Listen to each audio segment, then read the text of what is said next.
তো beautiful place একদম। বৃষ্টি আসতেছে গাইস, বৃষ্টি আর বৃষ্টি, বৃষ্টি আর বৃষ্টি।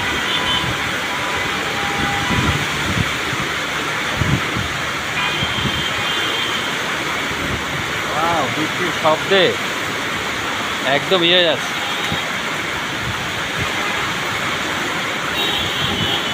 আও কারা আছে তো মনে হয় বন্যা হয়ে যাবো যে বৃষ্টি হয়েছে। অন্ধকার হয়ে গেছে অলরেডি, দেখতে পাচ্ছেন দর্শক, প্রচুর পরিমাণে বৃষ্টি শুরু হয়ে গেছে। এই মুহূর্তে দিয়াবাড়িতে আছি, একদম আটকে গেছি মেট্রো রেল স্টেশনে। তো